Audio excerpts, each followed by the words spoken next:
نحمده ونستعينه ونستغفره ونعوذ بالله من شرور أنفسنا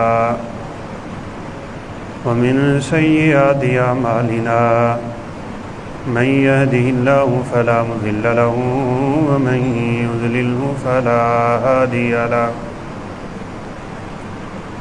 أشهد أن لا إله إلا الله وحده لا شريك له وأشهد أن محمدا عبده ورسوله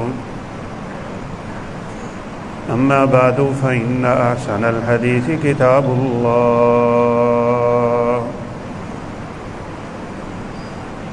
وخير الهدي هدي محمد صلى الله عليه وسلم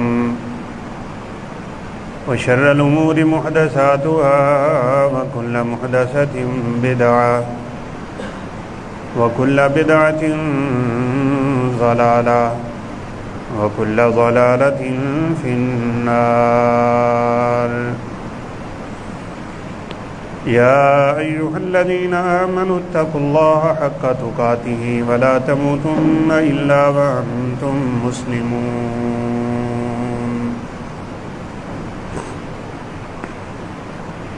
يا أيها الذين آمنوا اتقوا الله وقولوا قولا سديدا يصلح لكم أعمالكم ويغفر لكم ذنوبكم ومن يطع الله ورسوله فقد فاز فوزا عظيما أعوذ بالله من الشيطان الرجيم بسم الله الرحمن الرحيم يا أيها الناس اتقوا ربكم الذي خلقكم من نفس واحدة وخلق منها زوجها وبث منهما رجالا كثيرا ونساء واتقوا الله الذي تساءلون به والأرحام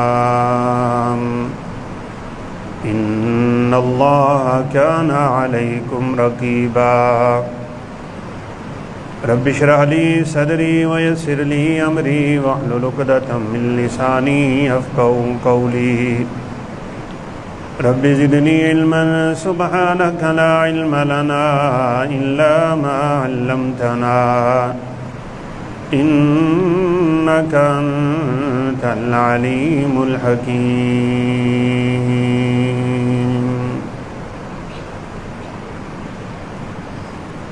تمام تر حمد و ثنا کے لائق اللہ کا مولا کے مین کی ذات ہے۔ لاکھوں کروڑوں درود و سلام تاجدار انبیاء فخر الانبیاء خاتم الانبیاء والرسل جناب محمد الرسول اللہ صلی اللہ علیہ وسلم کی ذات اقدس پہ۔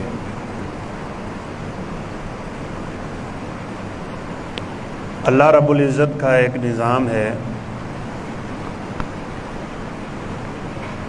کہ اس نے اس دنیا کو انسانوں سے آباد کرنے کے لیے مرد و عورت کا ایک سلسلہ بنایا ہے۔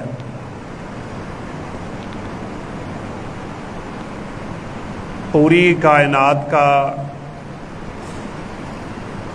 ایک باپ ہے جس کو آدم کہتے ہیں، اور ساری انسانیت کی ایک ماں ہے جن کو حوا کہا جاتا ہے۔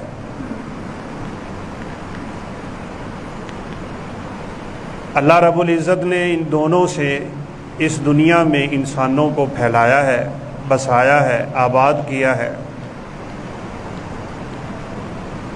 اور اس کا اشارہ اس سورت کی ابتدا میں بھی کر دیا ہے۔ اے لوگو اس رب سے ڈر جاؤ جس نے تمہیں ایک جان سے پیدا کیا ہے اور پھر اس سے اماں جی حوا کو پیدا کر کے ان دونوں کے ذریعے دنیا میں انسانوں کو پھیلا دیا ہے۔ یہ مرد و عورت کی تخلیق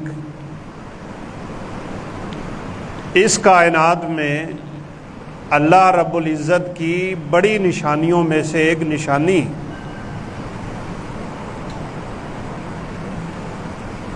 اللہ تعالیٰ نے سورہ لیل میں قسمیں اٹھائیں.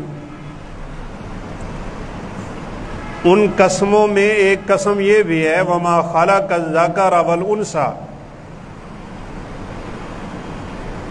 اس ذات کی قسم کہ جس نے مرد کو بھی پیدا کیا ہے اور عورت کو بھی پیدا کی.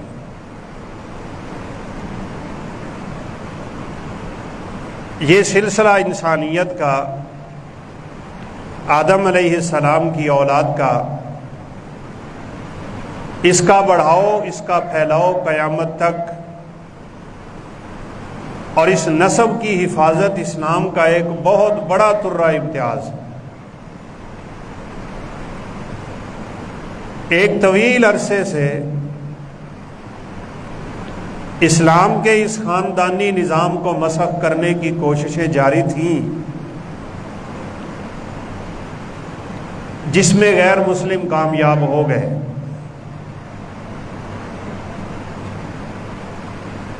ایک عرصہ سے علماء حضرات بھی اس بات پہ بحث کر رہے ہیں کہ اسلامی جمہوریہ پاکستان سے اسلام کے احکامات کو اور اسلامی تعلیمات کو مٹایا جا رہا ہے. عوام کے ہاتھوں میں موبائل ہے، بچے بچیاں چھوٹے بڑے اس پہ مصروف ہیں. انہیں ان کے خالق سے، ان کے مالک سے، ان کے رازق سے اور حقیقی الہ سے دور کیا جا رہا ہے. اور پھر اس مصروفیت کی آڑ میں وہ اپنے گھنونے جرم اور اپنی گھنونی سازشیں آہستہ آہستہ کرتے ہوئے کامیاب ہو رہے ہیں. آپ میں سے اکثر لوگ یقیناً واقف ہوں گے کہ پاکستان میں جنس کی تبدیلی کا قانون 2018 میں پاس ہوا تھا اور آج اس میں زور پیدا ہو چکا ہے.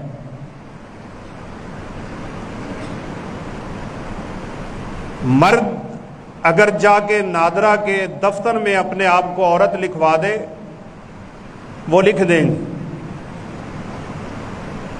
عورت اپنے آپ کو جا کے مرد لکھوا دے وہ لکھ دیں گے. یہ جنس کی تبدیلی کا قانون پاس ہو چکا ہے اور آپ سن کے حیران ہوں گے 2018 سے لے کے آج 2022 تک 28,000 مرد و عورت اپنی جنس تبدیل کروا چکے ہیں. اللہ رب العزت کے نظام سے کتنی بغاوت.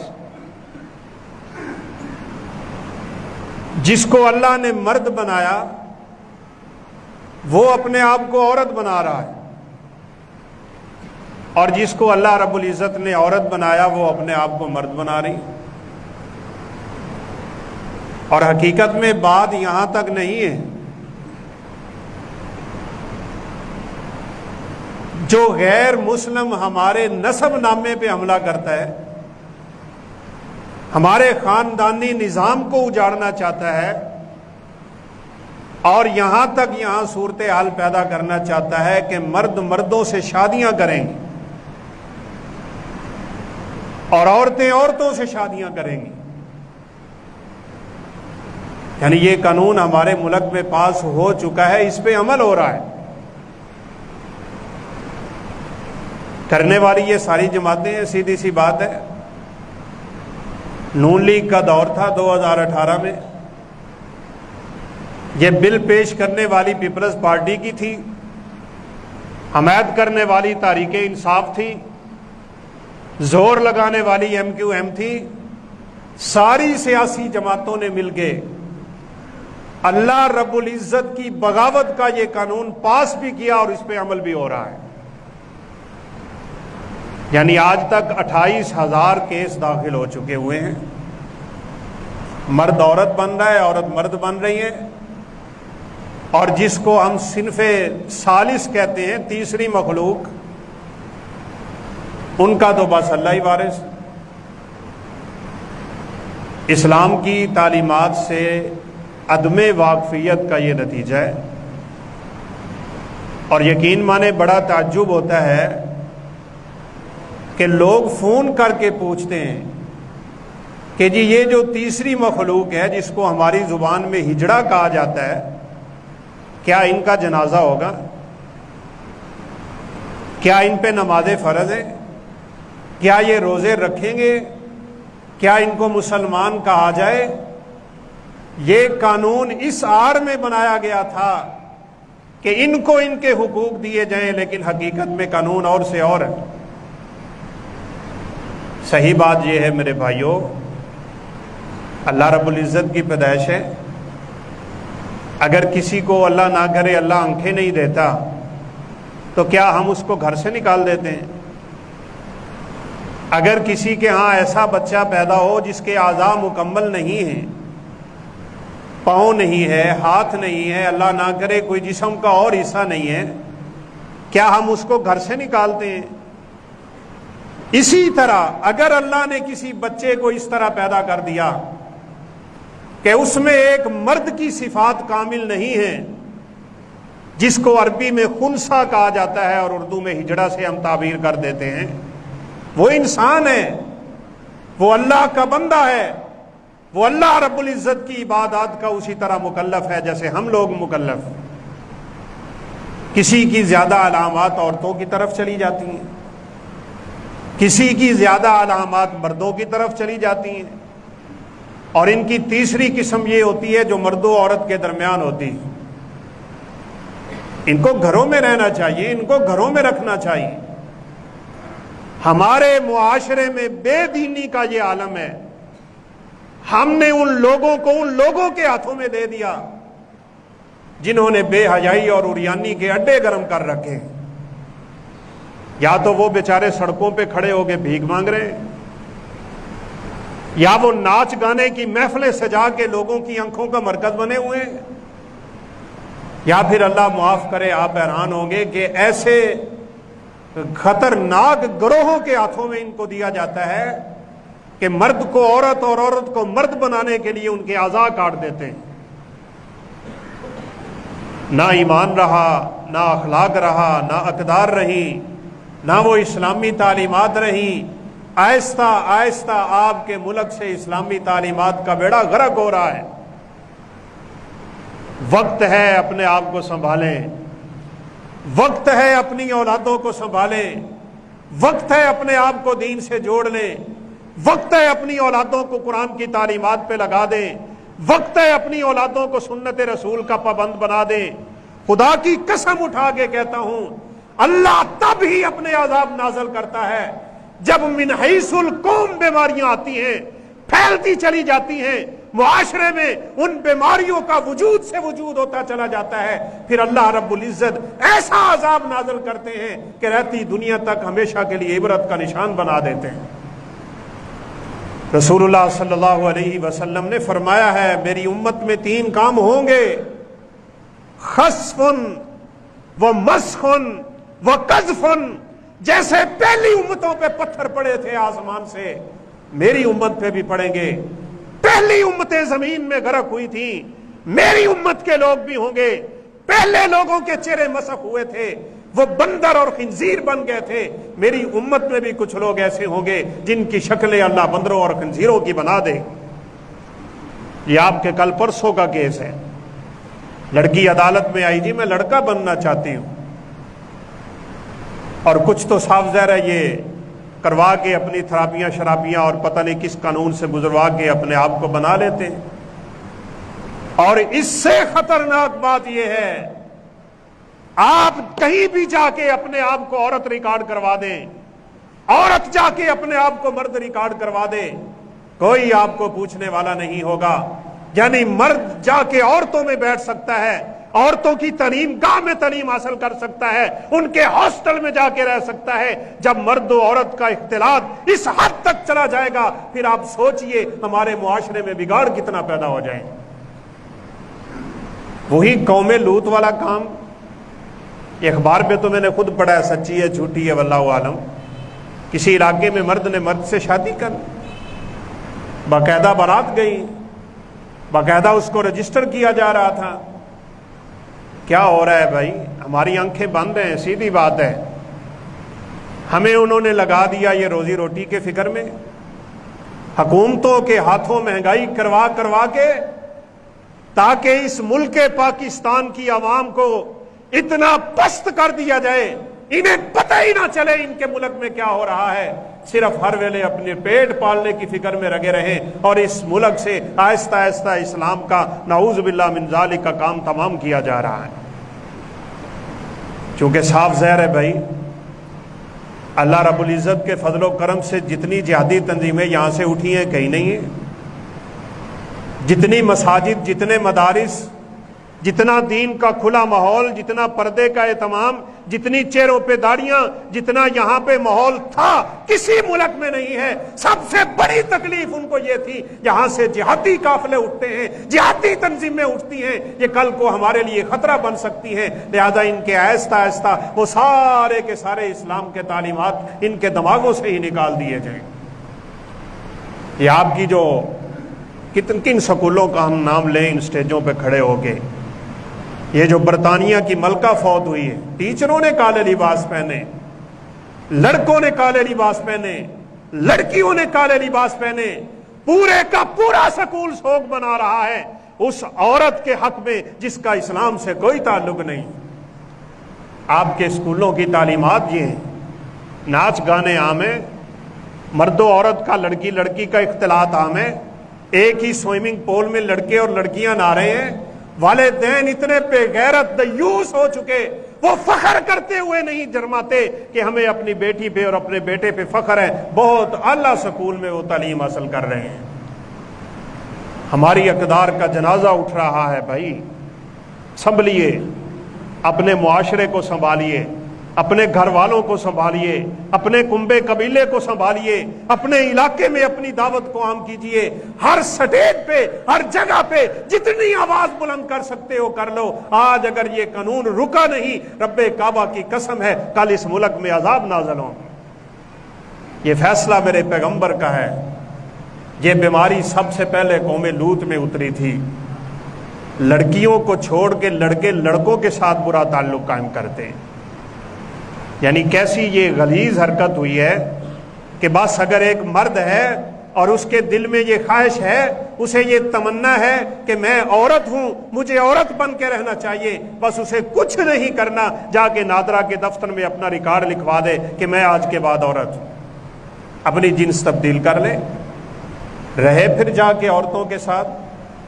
اسی طرح عورت، دو عورتیں آپس میں ایک دوسرے سے محبت کرتی ہیں، ایک ان میں سے مرد بن جائے، دوسری ان میں سے عورت رہے، آپس میں شادی رچا لیں۔ اسی طرح اگر دو لڑکے آپس میں محبت کرنے والے ہیں، ایک ان میں سے جا کے اپنا نام لڑکیوں میں لکھوا دے، دوسرا لڑکوں میں لکھوا لے، آپس میں شادی کر لیں۔ لوط علیہ السلام کی قوم میں یہ بیماری اتری۔ اَإِنَّكُمْ لَتَأْتُونَ الرِّجَالَ شَهْوَةً مِّن دُونِ النِّسَاءِ، عورتوں کو چھوڑ کے مردوں کی طرف، تمہیں حیا نہیں، شرم نہیں، ایمان نہیں، غیرت نہیں، یہ کیا بیماری تمہارے اندر سرایت کر آئی ہے؟ کہا اللہ سے ڈرنے والے بن جاؤ۔ ہؤلاء بناتی اطہر لکم فاتقوا اللہ ولا تخزونی فی ضیفی۔ ابراہیم علیہ السلام کو بیٹے کی خوشخبری دینے کے لیے فرشتے آئے تھے، اور بڑی ہی عمدہ شکلوں میں بیٹے کی بشارت دے کے لوط علیہ السلام کے پاس چلے۔ بس قوم کو پتا چلا کہ لوط کے گھر لڑکے آئے ہیں اور انتہائی خوبصورت لڑکے ہیں، جتھے کے جتھے بن کے لوط علیہ السلام کے دروازے پہ آ گئے تھے۔ کہا ہمارے حوالے کرو، ہم اپنی خواہش پوری کریں گے۔ لوط علیہ السلام منتوں سماجتوں پہ اترے ہوئے ہیں، لا تخزونی فی ضیفی، گھر سے باہر کھڑے ہو گئے، اللہ کا نام، مجھے میرے مہمانوں میں رسوا تو نہ کرو، مہمان ہیں، اجنبی ہیں، میں تو ان کو جانتا بھی نہیں ہوں۔ ہؤلاء بناتی اطہر لکم، یہ معاشرے کی لڑکیاں اللہ نے تمہارے لیے بنائی ہیں۔ مرد و عورت کا ایک نظام رب نے یہاں قائم کیا ہے، اللہ کے پیغمبر نے تو کسی عورت کو اتنی اجازت نہیں دی کہ وہ مردوں کا سا لباس پہن لے، کسی مرد کو اتنی اجازت نہیں دی کہ وہ عورتوں کا سا لباس پہن لے۔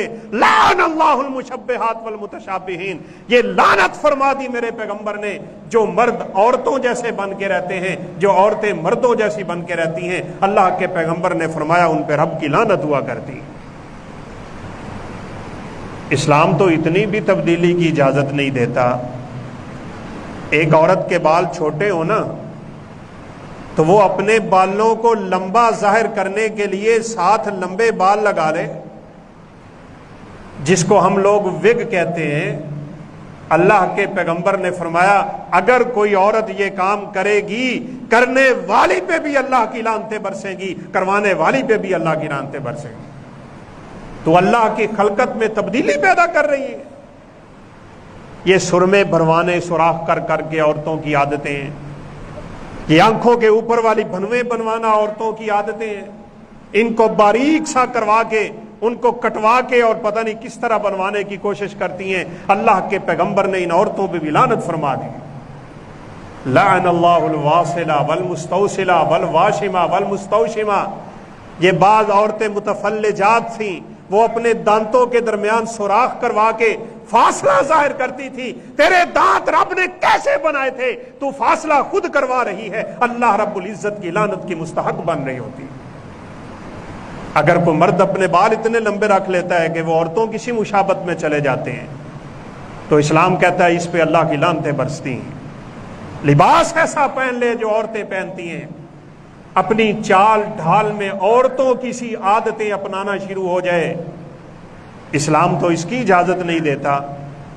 اور یہاں تو نعوذ باللہ پوری کی پوری جنسی تبدیل کی جا رہی ہے۔ یہ قانون پاس ہو گیا، پہلے انگریزوں میں ہوا تھا، نہ انہیں پتا میرا باپ کون ہے، نہ انہیں پتا میری ماں کون ہے، جانوروں کی سی زندگی گزارنے والے، بلکہ بات کرتے ہوئے شرم آتی ہے، ایک غلیظ حرکت تو جانور بھی نہیں کرتے کہ مرد مردوں سے تعلق قائم کریں گے اور مرد مردوں سے شادیاں کریں گے۔ نہ جانے امت مسلمہ کو کیا ہو گیا۔ یعنی اسمبلی میں بیٹھنے والے ہمارے حکمران، ہمارے نمائندے جن کو ووٹ دے دے کے آپ منتخب کرتے ہو، ان بدبختوں کی بدبختی کا یہ عالم ہے کہ اس ملک پاکستان میں غیر اسلامی قانون کو لاتے ہوئے ذرا بھی نہیں جھجکتے۔ آپ سن کے حیران ہوگے، صرف 10 منٹ میں یہ قانون پاس ہو گیا تھا، صرف 10 منٹ میں۔ صرف ایک جماعت اسلامی کی وہ بہن تھی جس نے کھڑے ہو کے اعتراض کیا تھا، اس کی کسی نے سنی ہی نہیں۔ اور آج بھی وہی بیچارہ مذہبی طبقہ تھوڑا سا بولتا ہے، ان کی آوازوں کو دبانے کے لیے نظام ہی بدل دیے جاتے ہیں۔ ان کو آگے آنے ہی نہ دو، ان کو آگے لاؤ ہی نہ اسمبلیوں میں، تاکہ سارے کا سارا نظام نعوذ باللہ وہ جو چاہتے ہیں، ان کے پیشوا اور حکمران جو ان کے اوپر بیٹھے ہوئے ہیں، جن سے لے لے کے کھاتے ہیں اور نعوذ باللہ ہمارے ملک کا بیڑا غرق کر چکے ہیں، انہی کے اشاروں پہ سارے کام ہو رہے ہیں۔ نہ کوئی نون لیگ بچ رہی ہے، نہ کوئی تحریک انصاف بچ رہی ہے، نہ کوئی پیپلز پارٹی۔ کن کن سے آپ امیدیں قائم کریں گے؟ یہ آپ کی نام نہیں لیتا میں اس سٹیج پہ، سب سے زیادہ حرکت اس میں تحریک انصاف کی عورت کی تھی اور قانون پاس کروا دیا۔ ہم لوگ ان سے امیدیں لگا کے بیٹھ جاتے ہیں کہ نئے لوگ آئیں گے تو نظام نیا آ جائے گا، شاید ہماری سنی جائے گی، شاید اللہ ہم پہ رحم کرے گا۔ اللہ رحم نہیں کرتا، اللہ تب رحم کرتا ہے جب لوگ اپنے آپ کو تبدیل کرتے ہیں دین اسلام کو چھوڑ کے۔ اگر کوئی سمجھتا ہے کہ سکون آ جائے گا اور اللہ رب العزت کی رحمت آ جائے گی، وہ شخص جا کے اپنا علاج کروا لے۔ رسول اللہ صلی اللہ علیہ وسلم نے کھلے عام اعلان فرمایا ہے، کتبت الذلۃ والہوان، اس امت پہ، اس قوم پہ، اس معاشرے پہ، اس نسل پہ اللہ لعنتیں بھی برساتے ہیں، اللہ ذلتیں بھی اتارتے ہیں جن لوگوں کے اندر یہ شعور نہیں رہ جاتا کہ ہم اللہ اور اللہ کے رسول کے حکموں کی کیسے خلاف ورزی کر رہے ہیں۔ ذلت لکھ دی جاتی ہے ان کے اوپر۔ اسلام کو چھوڑ کے یہ بیچارے سمجھتے ہیں کہ ہم جب ان کے شانہ بشانہ کھڑے ہوں گے نا، جیسے وہ کر رہے ہیں ویسے کریں گے تو ترقی ملے گی۔ یہ ترقی نہیں، تنزلی کا انتہائی نچلا درجہ ہوگا کہ تم اسلام کو چھوڑ کے کسی اور چیز میں عزت تلاش کرنے لگ جاؤ۔ وَلِلَّهِ الْعِزَّةُ وَلِرَسُولِهِ وَلِلْمُؤْمِنِينَ وَلَكِنَّ الْمُنَافِقِينَ لَا يَفْقَهُونَ۔ اللہ کہتے ہیں عزت میرے ہاتھ میں ہے، میں نے عزت رکھی اپنے رسولوں کے لیے، ایمان والوں کے لیے ہے، لیکن منافقوں کو اس بات کا علم نہیں ہو سکتا، نہ وہ اس بات کو اچھی طرح جان سکتے ہیں۔ وہ بیچارے سمجھتے ہیں عزت ان لوگوں کے پاس ہے، جتنی دنیا انہوں نے کمائی ہم بھی کمائیں، جیسے ٹیکنالوجی انہوں نے رکھی وہ ہم بھی رکھیں، جیسے انہوں نے طور طریقے اپنائے ویسے ہم بھی اپنا لیں۔ بھائیو زیادہ دور کی نہیں، آپ ذرا ترکی کی خبر لے لیں۔ اگرچہ ہمیں ان کے عقائد سے اور ان کی صدارت وزارت سے اختلاف ہوگا، ایک وقت ایسا تھا جب وہاں پہ ترکوں نے اور بالخصوص اتاترک جو تھے مدارس پہ پابندی لگا دی، قرآن پاک حفظ پہ پابندی لگی ہوئی ہے، مساجد میں عربی بولنے پہ پابندی لگی ہوئی ہے، مساجد کو بند کیا جا رہا ہے۔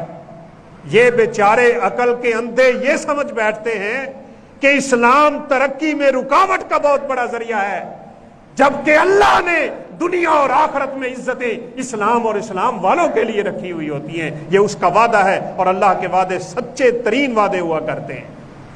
بس انہوں نے یہی سمجھا، جو لڑکیاں آ کے ٹی وی پہ خبریں دیتی تھیں ان کے لباس اتروا دیے، نکرے شرٹیں پہنے، انگریزوں کے ساتھ شانہ بشانہ کھڑے ہوں، ان کے کندھے کے ساتھ کندھا، قدم کے ساتھ قدم لگائیں، ہم یورپی ماحول بنائیں گے، ہمارا ملک ترقی کر جائے گا۔ جا دیکھ لیں اس وقت ترکی کی حالت کیا ہو گئی تھی، آج سے 30-35 سال پہلے کی بات ہے۔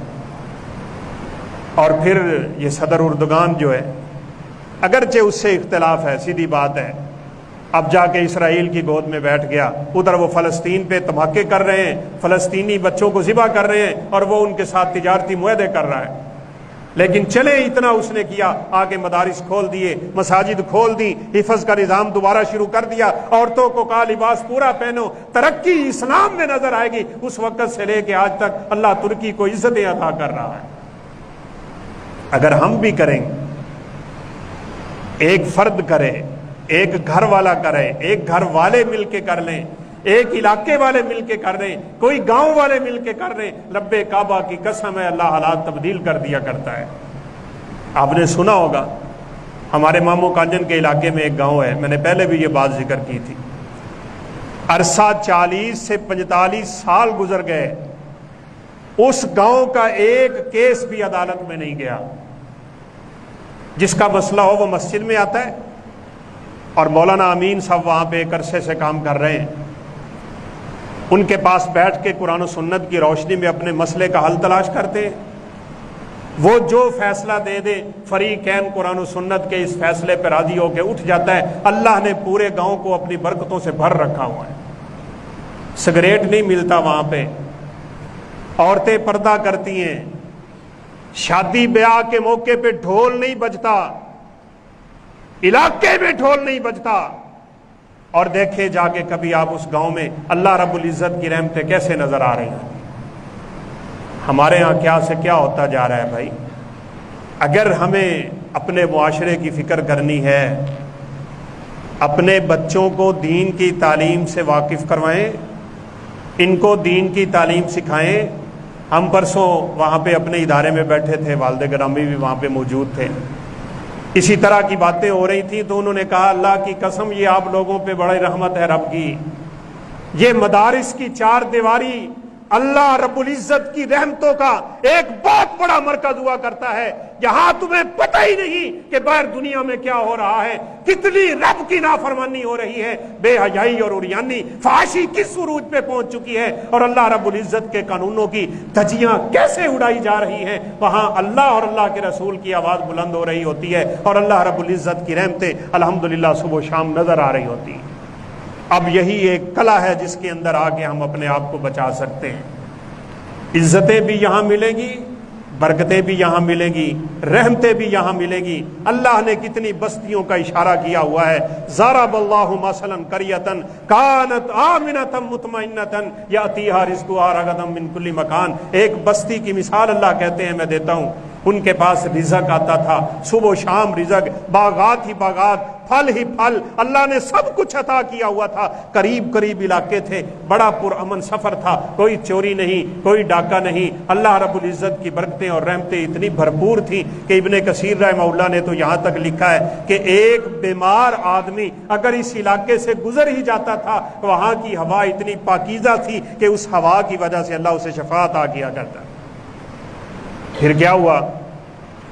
فکفرت بانعم اللہ، اللہ کی نعمتوں کی ناشکری کرنے لگ گئے۔ قالوا ربنا باعد بین اسفارنا بیننا و بین اسفارنا، یا اللہ ہمارا سفر دور دور کر دے، مزہ نہیں آتا، قریب بستی آتی ہے، سفر دور ہونا چاہیے۔ اللہ رب العزت نے نظام ہی بدل، پانی کے باغات کے چشمے، میٹھا پانی، سرسبز کھیتیاں، اللہ نے سب سے پہلے پانی روک لی۔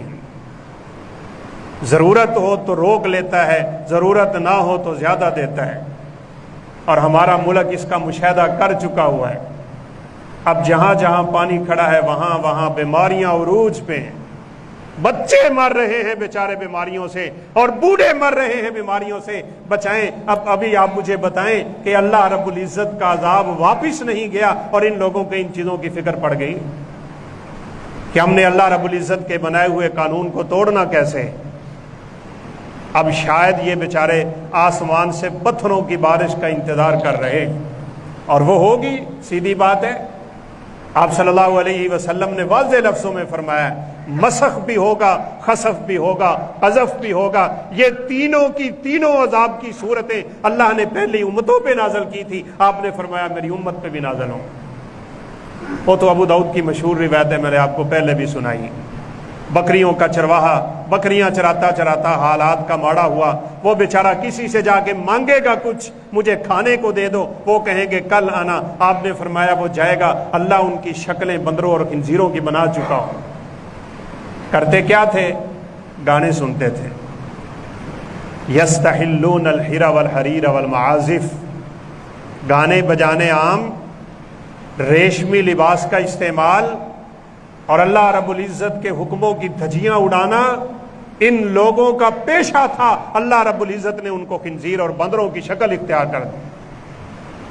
والتین والزیتون وطور سینین وہذا البلد الامین لقد خلقنا الانسان فی احسن تقویم ثم رددناہ اسفل سافلین۔ یہ اللہ کا قانون ہے، اس کے قانون نہیں بدلا کرتے۔ انسان کو سب سے زیادہ عزت دی تھی، ساری مخلوقات سے اشرف المخلوقات بنایا تھا۔ انسان جیسی کوئی مخلوق نہیں اس دنیا میں، طاقت صحیح ان کی زیادہ، قوتیں صحیح ان کی زیادہ، دیکھنے میں ہیبت صحیح ان کی زیادہ، لیکن اللہ کہتے ہیں ہم نے انسان کو سب سے عمدہ صورتوں میں پیدا کیا ہوا ہے۔ لیکن پھر ہوتا کیا ہے؟ ثم رددناہ اسفل سافلین، جب یہ انسان رہتا نہیں ہے، میں اسے کتوں اور خنزیروں سے بھی نیچے گرا دیا کرتا ہوں۔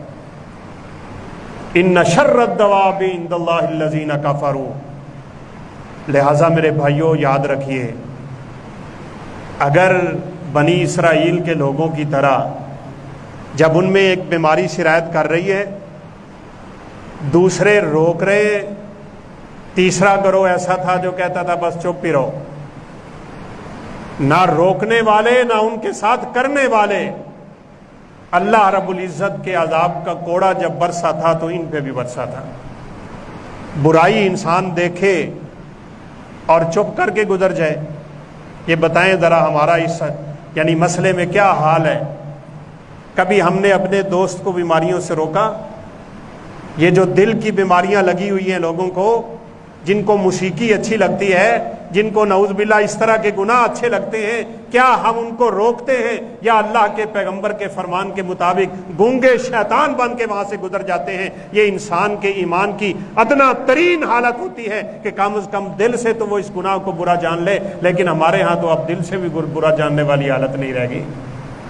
انہی کے ساتھ بیٹھنا، انہی کے ساتھ اٹھنا، انہی کے ساتھ تعلقات۔ اب میرے دوستو ضرورت زیادہ ہو گئی ہے، ہم میں سے ہر بندے کے وہ دین کی تعلیم سیکھے، لوگوں کو سکھائے، امر بالمعروف کرے، نہیں انل منکر کرے، جہاں برائی دیکھے اسے روکے، اگر ہاتھ سے روکنے کی طاقت ہے ہاتھ سے روکے، ہاتھ سے نہیں روک سکتا زبان سے روک لے، زبان سے نہیں روک سکتا دل سے تو کم از کم برا جان لے، وذالک اضعف الایمان، اور فرمایا یہ ایمان کا سب سے کمزور علامت ہے انسان۔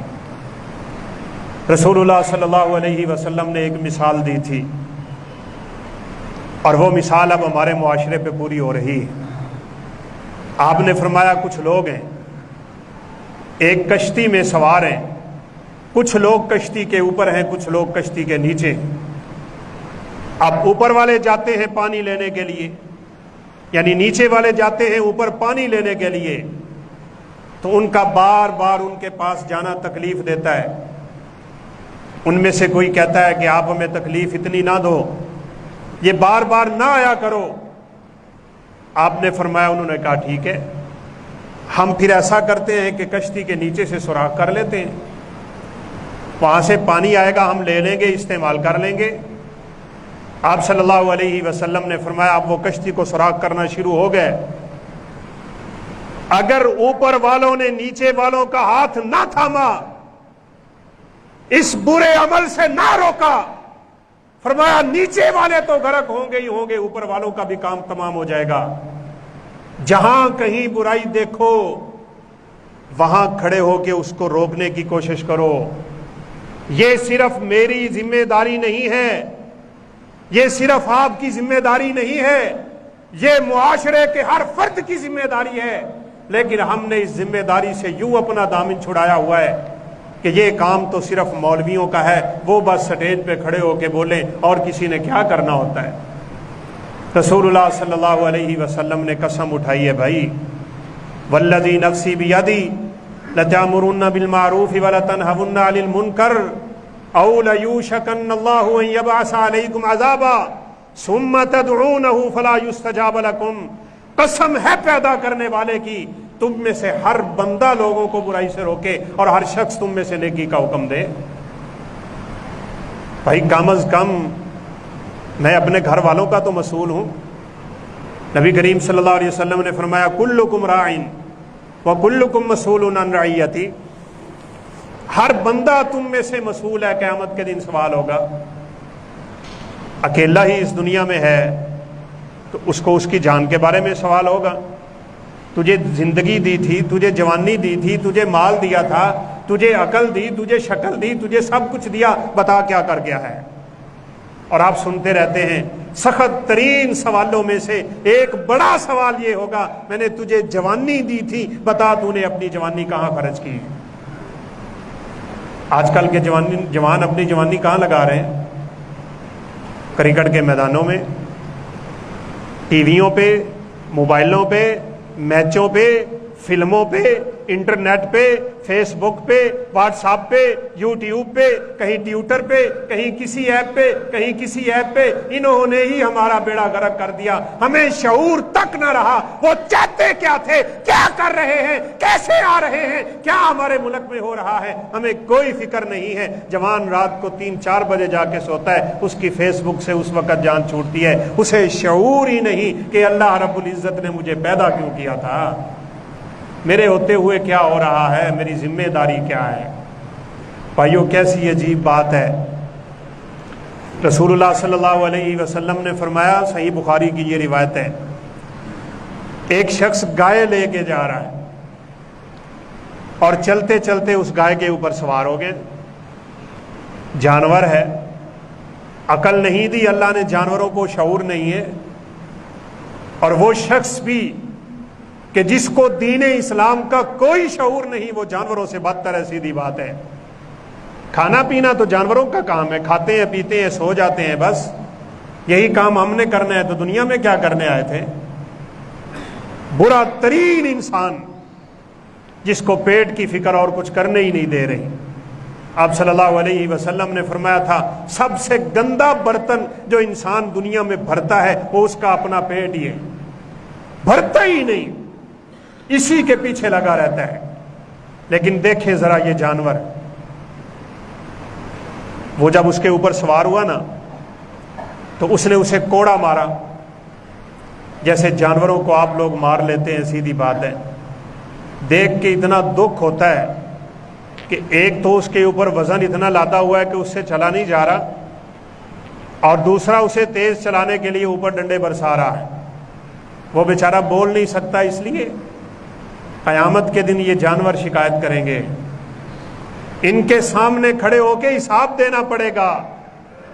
اسی لیے ابو ذر غفاری رضی اللہ تعالیٰ عنہ جب دنیا سے جا رہے تھے، اپنے گھوڑے کو بلایا، کہا جاؤ میرے گھوڑے کو لے کے آؤ۔ اپنے سامنے کھڑا کر کے کیا کہا تھا اس صحابی رسول نے؟ کہا میں نے اپنی طاقت کے مطابق، اپنی استطاعت کے مطابق کبھی تجھ پہ ظلم نہیں کیا، کل قیامت کے دن رب کو میری شکایت نہ کر۔ جانور کو کہا جا رہا ہے، اور یہاں اللہ معاف فرمائے انسان انسانوں پہ کتنا ظلم کر رہے ہیں۔ بہرحال یہ باتیں اپنی جگہ، جانور کو بھی اللہ نے اتنا شعور تو دے رکھا ہے۔ حدیث مبارکہ کے الفاظ ہیں، جب اس آدمی نے کوڑا برسایا نا گائے کے اوپر، اس کو تیز چلانے کے لیے، گائے بول کے کہتی ہے انا لم نخلق لہذا انما خلقنا للحرث، اے اللہ کے بندے میں اس کام کے لیے پیدا نہیں ہوئی جو کام تو مجھ سے لینا چاہ رہا ہے۔ یعنی جانور کو پتا ہے وہ دنیا میں کیوں آیا ہے، ہمیں انسانوں کے پتہ نہیں ہم دنیا میں کیوں آئے ہیں، کیا ٹارگٹ اور کیا ہدف اور کیا ویژن ہے تیری زندگی کا، کیسے گزرتے ہیں تیرے شب و روز، دن اور رات کی تیری مصروفیات کیا ہیں؟ کبھی رات کو سوتے ہوئے بیٹھ کے اپنا جائزہ بھی لے لیا کر۔ عمر فاروق رضی اللہ تعالیٰ عنہ ایسے نہیں کہا کرتے تھے حاسبو قبل ان تحاسبو، او لوگوں قبل اس کے تمہاری پائی پائی کا حساب شروع ہو جائے، لمحے لمحے کا حساب شروع ہو جائے، کبھی بیٹھ کے اپنا بھی حساب لیا کرنا، دوسروں سے کیسے حساب لیتے ہو؟ کسی اللہ کے بندے نے خوب کہا تھا، تب تک کوئی آدمی اللہ کے دربار میں کامیاب نہیں ہو سکتا جب تک اپنا حساب ایسے نہ لے جیسے کاروبار میں اپنے شریک بھائی سے لیتا ہے۔ پائی پائی کا حساب، بیٹھ جاتے ہیں رجسٹر لے کے، حل نہیں ہو رہا، یہ رقم نہیں نکل رہی، یہ 10-20 ہزار آ نہیں رہا، یہ کدھر چلا گیا، اختلاف ہو رہا ہے، جھگڑے ہو رہے ہیں، لڑائی ہو رہی ہے، بات بات پہ تو تکرار ہو رہی ہے، لیکن کبھی اتنا آخرت کا بھی فکر کیا میں نے اور آپ نے؟ اپنی ہی زندگی کو بیٹھ کے سوچنا، اپنے ہی من میں ڈوب کے پا جا سراغے زندگی، پانا زندگی کہ میں نے اللہ نے کے سامنے کھڑا ہونا ہے، میں اپنے رب کو کیسا حساب دوں گا؟ وَفِي أَنفُسِكُمْ أَفَلَا تُبْصِرُونَ، اللہ کہتے ہیں کبھی اپنے نفس میں بھی جھانک، عقل کر، عقل تو کیا کر رہا ہے؟ اللہ کی قسم کتنی قسمیں رب نے اٹھا دی، ضرورت کیا ہے میرے رب کو قسم اٹھانے کی؟ کائنات کا سچا رب، والشمسی وضحاہا والقمری اذا تلاہا والنہاری اذا جلاہا واللیل اذا یغشاہا والسماء وما بناہا والارض وما طحاہا ونفس وما سواہا۔ کتنی قسمیں ہیں، سورج کی قسم، چاند کی قسم، رات کی قسم، دن کی قسم، تیرے وجود کی قسم، تیرے نفس کی قسم، کیا قسمیں اٹھا کے اللہ نے کہا ہے قد افلح من زکاہا وقد خاب من دساہا۔ جو اپنے آپ کو پاک کرنے کی کوشش میں لگے گا کامیاب وہی ہوگا، اور جس نے اپنے آپ کو زمین میں لتھیڑے رکھا ہے، مٹی میں ملایا ہوا ہے اپنے وجود کو، وہ اللہ رب العالمین کے دربار میں کامیاب نہیں ہو سکتا ہے۔ لہذا حساب کی ضرورت ہے۔ لوگوں نے بڑے تعجب سے بات کی تھی، سبحان اللہ ان البقرہ یتکلم، گائے باتیں کرتی ہیں۔ آپ صلی اللہ علیہ وسلم کے پاس ابو بکر عمر نہیں تھے مجلس میں، اللہ نے ان کو کیا کمال ایمان کی دولت سے سرفراز کیا ہوا تھا۔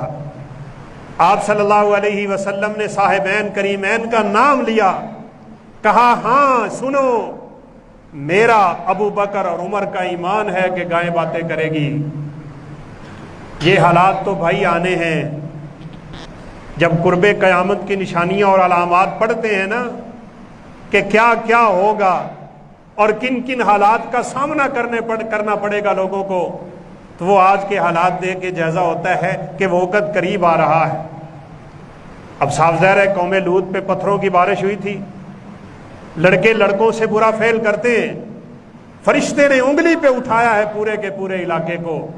میں نے پہلے بھی اس بات کا اشارہ کیا، اتنا قریب کر دیا تھا آسمانوں کے، اللہ کے حبیب نے فرمایا ان کے کتوں کے بھونکنے کی آوازیں فرشتے سن رہے تھے، وہاں سے پٹخ کے مارا زمین پہ، وَأَمْطَرْنَا عَلَيْهِمْ مَطَرًا، اوپر سے پتھروں کی بارش کر دی تھی، عبرت کا نشان بنا دیا۔ آج اگر لڑکا لڑکے سے نکاح کرے گا آپ کے اس قانون کے تحت، پھر آسمان سے پتھروں کی بارش نہیں برسے گی تو کیا ہوگا؟ اگر پہلی امتوں کو اللہ اس لیے بندر اور خنزیر بناتا ہے کہ انہوں نے اللہ کی حرام کردہ چیزوں کی پرواہ نہ کی تھی، ہم نے کون سا سٹے لے رکھا ہے اپنے رب سے؟ ہمارے سامنے کیا آڑ ہے؟ کون سی چیز ہے جو ہمیں بچا لے گی رب کے عذاب سے؟ أَفَأَمِنْتُم مَّن فِي السَّمَاءِ أَن يُرْسِلَ عَلَيْكُمْ حَاصِبًا، اتنے بے خوف کیوں ہو گئے ہو آسمان والے سے کہ کہیں وہ تم پہ آسمان سے پتھروں کی بارش نہ برسا دے؟ أَن يَقْصِفَ بِكُمُ الْأَرْضَ فَإِذَا هِيَ تَمُورُ، کہیں تمہیں زمین میں نہ دنسا دے، اور کہیں ایسا بھی کرے گا شاید اللہ کہ زمین کا پانی لے جائے گا۔ پڑھتے نا، آپ پڑھا کریں ذرا، ترجمے کے ساتھ پڑھیں سورہ ملک کو۔ اللہ کہتے ہیں میں پانی لے جاؤں گا، کون لے کے آئے گا؟ فَمَن يَأْتِيكُم بِمَاءٍ مَّعِينٍ، یہ پھوٹنے والے چشمے کون اگائے گا؟ وہ ایک بدبخت عقل کا مارا ہوا، اس نے کہا پانی اگر نیچے چلا گیا تو ہم کسی کے ساتھ کھود کھود کے اوپر لے آئیں گے۔ حقیقت میں نا صحیح بات کروں تو امت پہ عذاب آتا ہی ایسے لوگوں کی وجہ سے جو شریعت کے سامنے اپنی عقلوں کے گھوڑے دوڑاتے ہیں، اعتراض کی کیفیت بناتے ہیں۔ وہ اپنے رب کو چیلنج کر رہا ہوتا ہے، اپنے پیغمبر کے دین کا استہزاء اور مذاق اڑا رہا ہوتا ہے، اپنے آپ کو عقل کل سمجھ رہا ہوتا ہے۔ بیچارہ تیری چھوٹی سی عقل، تیری چھوٹی سی دانش جس کی کوئی حیثیت نہیں ہے، ہم مانتے تو نہیں لیکن تجرباتی طور پہ شیئر کرنے میں کوئی حرج نہیں ہے۔ یہ پیچھے انگریزوں نے نا ایک باقاعدہ سروے کیا ہے، ایک آدمی جو قریب المرگ ہے اس کا وزن کیا، جب وہ فوت ہو گیا تو پھر اس کا وزن کیا، کئی لوگوں کے انہوں نے اس طرح تجربے کیے، اور آخر کار وہ جس سٹیج پہ پہنچے ہیں وہ مجھے ابھی کافی دیر میں نے پہلے پڑھی یہ رپورٹ، ابھی اچھی طرح تو یاد نہیں ہے، لیکن مجھے لگتا ہے کہ 12 یا 16 یا 60 گرام انہوں نے روح کا وزن بتایا ہے۔ انسان کی روح کا وزن 12 گرام، صرف 12 گرام، جس پہ تیری دنیا قائم ہے، جس پہ تیرا وجود قائم ہے، جس پہ تیری آنکھ دیکھتی ہے، جس پہ تیری زبان بولتی ہے، جس پہ تیرا کان سنتا ہے، جس پہ تیرا ہاتھ پکڑتا ہے، جس پہ تیرا پاؤں چلتا ہے، تیرا دل حرکت کرتا ہے، یہ 12 گرام کے پیچھے بتا تیری حیثیت کیا ہے؟ تو کر کیا سکتا ہے؟ کیسے تو رب تعالیٰ کے ان فرامین کی دھجیاں اڑاتا ہے؟ کیسے شریعت کے سامنے تو اپنی عقلیں پیش کرتا ہے؟ ان لوگوں کو رب سے ڈرنا چاہیے، اللہ کا عذاب آتا ہی ایسے بدبختوں کی وجہ سے، نہ انہیں رب کی، نہ رب کے رسول کی، نہ انہیں دین کی، نہ اسلام کی، نہ ایمان کی، نہ اخلاق، نہ حیا۔ بے غیرت قسم کے دجال لوگ اس امت مسلمہ کا بیڑا غرق کرنے پہ تلے ہوئے ہوتے ہیں، اور ان کے لگتا یہ ہے کہ مولوی بیچارہ آڑ بنا ہوا ہے ہماری ترقی میں، ان کو ختم کرو، یہ مسجدیں بند کرواؤ، یہ مدارس بند کرواؤ، یہی لوگ ترقی میں رکاوٹ ہیں ان لوگوں کی۔ یاد ہوگا آپ کو ایک دفعہ میں نے سیرت عمر فاروق رضی اللہ تعالیٰ عنہ میں یہ بات اشارتاً کہی، جب وہ داخل ہونے لگے نا فتوحات کے سلسلے میں قادسیہ کے علاقے میں، بڑا شاندار علاقہ تھا، اپنے غلام کو کیا کہا ہوا تھا، ان جیسے جلیل القدر کہاں سے آئے جب اسلام عزت میں تھا، مسلمان عزت میں تھے، خوف سے کانپتا تھا دشمن اپنے علاقے میں بیٹھا ہوا، وہ ترقیاں تھی، اصل وہ ترقیاں تھی بھائی، یہ جس کو تو ترقی سمجھ بیٹھا ہے نا، یہ تو اللہ کے حبیب نے اشارہ کر دیا تھا کہ قرب قیامت لوگوں کے معیار ہی بدل جائیں گے، لوگ غلط کو صحیح، صحیح کو غلط کہیں گے، حق کو باطل اور باطل کو حق کہا جائے گا، اچھے کو برا اور برے کو اچھا کہا جائے گا۔ لکا ابن لکا، میرے پیغمبر کو کیا اللہ نے معجزے دیے تھے، کیا غیب کی خبریں بتائی تھیں؟ آپ نے فرمایا قوم کا ذلیل ترین انسان لوگوں کی حکمرانی کرے گا۔ ہمارے حکمران کیا اتنے عزتوں والے ہیں؟ ان کو حیا نہیں آتی کہ اسلام کے خلاف قانون پاس کر رہے ہوتے ہیں اور سائن ہو رہے ہوتے ہیں وہاں پہ؟ ابھی نہیں جا ملا آپ کا وزیر اعظم، گلے لگا اس بدبخت کے جس نے سرکاری طور پہ میرے پیغمبر کی توہین کی تھی۔ ان بدبختوں کو رب کے عذاب سے ڈر نہیں لگتا، اللہ ہمارے ملک پہ رحم نہیں کرتا۔ لیکن بات بھائیوں پھر ہٹ کے سیدھی سادھی ہے، ہم صرف حکمرانوں کو کوستے رہیں تو بات پھر بھی ماڑی ہے، ہم اپنے گرے بانوں میں نہیں جھانکتے۔ عمر فاروق رضی اللہ عنہ نے فرمایا ہم دونوں ایک سواری پہ جائیں گے، میں بیت المال کے 2 اونٹ نہیں لے جانا چاہتا۔ اللہ اکبر، آج خزانوں پہ ڈاکے مار کے کہتے ہیں جی خزانہ خالی ہے، کہا 2 اونٹ نہیں جائیں گے، 1 اونٹ پہ جائیں گے۔ کبھی میں پیدل چلوں گا میرا غلام سوار ہوگا، کبھی غلام پیدل چلے گا تو عمر فاروق سوار ہو۔ قربان جائیں ان لوگوں کی شانوں پہ۔ باری باری جا رہے، جب قادسیہ پہنچے نا، اسلم ان کے غلام کا نام ہے، اسلم کے سوار ہونے کی باری ہے، عمر فاروق کے لگام تھامنے کی باری ہے۔ غالباً ابو ایوب انصاری تھے رضی اللہ تعالیٰ عنہ، نام کی کمی بیشی اللہ معاف فرمائے۔ پتہ چلا تو علاقے سے دوڑ کے باہر آ گئے۔ کیا عجیب حالت ہوگی، خدا کی قسم تصور نہیں ہم کر سکتے۔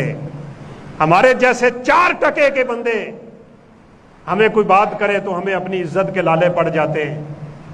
17 ٹانکے عمر فاروق کی قمیض پہ لگے ہوئے، جوتیاں ہاتھ میں پکڑی ہوئی تھی عمر نے، کھجور کی چھال کا تکیہ عمر کے یہاں بغل میں ہے، اور کدھر جا رہے ہیں؟ قادسیہ کے علاقے کی فتح ہوئی ہے اور بیت المقدس کے علاقے کی فتح ہوئی ہے، چابیاں وصول کرنے جا رہا ہے۔ مسلمانوں کا حکمران، لوگ 22 لاکھ مربع میل لکھتے ہیں، اس سے کہیں زیادہ حکومت ہے عمر فاروق کی۔ دوڑ کے آگے آئے اور کہنے لگے اس حالت میں آپ کا اس علاقے میں داخل ہونا اچھا نہیں ہے، یہاں کے لوگ اپنے بادشاہوں کی بڑی عزت کرتے ہیں، سجدے کرتے ہیں، ان کے سامنے گرتے ہیں، ان کا پروٹوکول ہوتا ہے، سامنے لوگوں کی لائنیں ہوتی ہیں، وہاں سے گزر کے آتے ہیں۔ یہ کیا سوچیں گے کہ مسلمانوں کے حکمران کی یہ حالت ہے؟ آپ کم از کم اتنا ہی کر لیں کہ اس کو سواری سے نیچے کر دیں، آپ ذرا سواری پہ آ جائیں، آپ میری یہ بات مان لیں، اس طرح آپ کا داخل ہونا مجھے اچھا نہیں لگ رہا۔ کیا الفاظ تھے عمر فاروق کے؟ کہا اللہ کے بندے تو مجھے کیا سکھانا چاہ رہا ہے؟ ہم ذلیل ترین قوم تھے، اسلام کی وجہ سے اللہ نے ہمیں عزتیں دی تھیں، اگر آج میں نے اسلام کو چھوڑ دیا اللہ پھر مجھے ذلیل کر دے گا۔ اسلام عدل چاہتا ہے، انصاف چاہتا ہے، میرے انصاف کا تقاضا یہ ہے، میرے غلام کی باری ہے، غلام سواری پہ بیٹھے گا، عمر فاروق لگام تھام کے داخل ہوگا۔ ہم چھوٹی چھوٹی بات پہ اسلام کو مذاق اڑا کے کہیں کا کہیں پھینک دیتے ہیں۔ وہ کیسر و کسرا کے دربار میں صحابی کے ہاتھ سے لقمہ نہیں گرا تھا، وہ نیچے ہو کے اٹھانے لگے تو دوسرے صحابی نے کونی ماری۔ کونی مارنے کا مطلب یہ تھا کہ ایسا نہ کرو، آپ اس وقت مدینے میں نہیں ہیں، اس وقت آپ ایک دنیا کی سپر پاور کے سامنے بچ جاتے ہیں۔ یہ گندے لوگ دنیا داروں کے سامنے، جتنا کچا ایمان ہوتا ہے بندے کا اتنا وہ دنیا کا پکا ہوتا ہے، اور جتنے ایمان کے پکے ہوتے ہیں دنیا کی کوئی پرواہ نہیں ہوتی۔ ایک بوڑھے صحابی کیسر و کسرا کے دربار میں جان بوجھ کے اس طرح داخل ہوئے تھے، اپنی تلوار کو نیام سے نکال دیا، اس کی انی کو ان کے کلینوں پہ رکھا اور یوں داخل ہوئے کہ سارے کلین پھاڑ دیے تھے، یہ بتانے کے لیے کہ مسلمانوں کے ہاں دنیا کی کوئی وقت نہیں۔ اسی سے ہی اس کا دل کانپنے لگ گیا تھا کہ یہ کون سی مخلوق ہے، کیا روب ہے، کیا دبدبہ ہے، کیا ایمان ہے۔ کیا حالت ہے ان لوگوں کی جنہیں دنیا کی کوئی پرواہ نہیں ہوتی اور دنیا کی مومن کو واقعی کوئی پرواہ نہیں ہوتی۔ اور یہ بات یاد کر لیجئے، دلوں پہ لکھ کے لے جائیے، جس بندے کا عقیدہ کتنا مضبوط ہے، ایمان کتنا مضبوط ہے، عمل کتنا مضبوط ہے، وہ اتنا ہی دنیا سے بے کنارہ کرنے والا ہوتا ہے، وہ اتنا ہی رب سے ڈرتا ہے، وہ لوگوں سے نہیں ڈرا کرتا۔ جو دنیا میں پھنسا ہوتا ہے اسے بات بات پہ مسئلے کھڑے ہونے شروع ہو جاتے ہیں۔ وہ صحابی بیچارے نے یوں کر کے کونی ماری نا، گویا کہ زبان حال سے کہا، بولے تو نہیں کہ یہ ذرا دنیا دار لوگ ہیں، تو ان کے سامنے آپ کا یہ حالت بنانا اور نیچے سے لقمہ اٹھا کے کھانا اچھا نہیں ہے۔ اللہ اکبر، ایمان مضبوط ہو تو پہاڑ سے مضبوط ہو۔ وہ ان کے سامنے بول کے کہنے لگے، کہا اللہ کے بندے، ان ذلیلوں کی وجہ سے میں اللہ کے پیغمبر کی سنت کو چھوڑ دوں؟ تو یہ چاہتا ہے کہ دنیا داروں کی وجہ سے پیغمبر کی سنتیں چھوڑ دی جائیں؟ میرے پیغمبر کا فرمان ہے، لقمہ گرے تو اسے اٹھا لو، فَلْيُمِتْ عَنْهَا الْعَذَا وَلْيَأْكُلْهَا وَلَا يَدَعُهَا لِلشَّيْطَانِ، اس کو اٹھا کے صاف کر کے کھا لے، شیطان کا حصہ نہ چھوڑے۔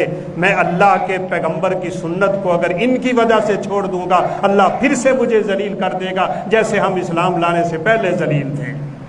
اس لیے میرے بھائیوں، میرے بزرگوں، دوستوں، ساتھیوں، میری ماؤں، بہنوں، بیٹیوں، اس وقت ملک پاکستان سے آہستہ آہستہ اسلام کے احکامات کو ہٹایا جا رہا ہے، مٹایا جا رہا ہے۔ ابھی اگر یہی قانون ہی آپ سامنے رکھ لیں جو پاس ہو چکا ہے، مت سوچئے گا یہ ہو رہا ہے، مت سوچئے گا کہ ابھی اس کی شکوں پہ باس ہونے والی ہے۔ یہ قانون پاس ہو چکا ہے، 28,000 سے زیادہ کیس درج ہو چکے ہیں۔ لڑکی لڑکا بنے گا، لڑکا لڑکی بنے گا، لڑکے لڑکوں سے شادیاں کریں گے، لڑکیاں لڑکیوں سے شادیاں کریں گی، اور یوں کر کے جنس کا تبادلہ ہوگا۔ امت مسلمہ کے اخلاق کی دھجیاں اڑے گی، یہ نسل تباہ ہو جائے گی، اخلاق تباہ ہو جائیں گے، ایمان تباہ ہو جائے گا، غیرت کا جنازہ نکلے گا۔ جہاں سے حیا چلا جائے وہاں سے ایمان چلا جاتا ہے، جہاں سے ایمان چلا جائے وہاں سے حیا چلا جاتا ہے۔ جب حیا نہیں رہتی اللہ کے عذاب کا کوڑا برسا کرتا ہے۔ اب پھر انتظار کرو، وگرنہ ہم میں سے ہر بندے کی ذمہ داری ہے وہ جتنی آواز اس کے حق میں اٹھا سکتا ہے اٹھائے۔ کرو نا مظاہرے، کسان مظاہرہ کر رہے ہیں، ابھی سنا ہے کہ ہفتے کو پھر ایک لانگ مارچ اور نکلنے والا ہے۔ ادھر نکالو نا لانگ مارچ، کوئی اسلامی نظام کے قیام کی محنت کرو نا، کوئی ان کے خلاف آواز اٹھاؤ، سوشل میڈیا پہ اٹھاؤ، تحریر لکھنے والا مضامین میں اٹھائے، بولنے والا بول کے اٹھائے۔ جس سٹیج پہ جتنا آپ کر سکتے ہیں اپنا فریضہ ادا کر دیجئے، باقی اپنے رب پہ توکل کیجئے۔ سیدنا ابو سعید خدری رضی اللہ تعالیٰ عنہ بیٹھے ہیں، وقت کا حکمران ہے، عید پڑھانے لگا۔ سب سے پہلے اللہ کے پیغمبر نے نماز پڑھائی تھی، پھر آپ نے خطبہ دیا تھا، لیکن وہ سیدھا ہوا خطبے کے لیے، ممبر پہ چڑھنے کے لیے ابو سعید خدری نے اس کی قمیض پکڑ لی، کہا مروان یہ خلاف سنت کیا کرنے لگا ہے تو؟ میرے پیغمبر نے پہلے نماز پڑھائی ہے پھر خطبہ دیا ہے، تو کیوں پہلے خطبہ دینے لگا ہے؟ اس نے قمیض چھڑوائی اور تھوڑا کھینچا تینی کا سا معاملہ بن رہا تھا، تو کسی ساتھی نے کہا ابو سعید آپ نے اپنا حق ادا کر دیا، اب یہ جانے اس کا رب جانے۔ میرے بھائیوں آپ تو اپنا حق ادا کریں نا، سب سے بڑا حق یہ ہے اپنے آپ کو اسلام کے سانچے میں ڈھال لیں۔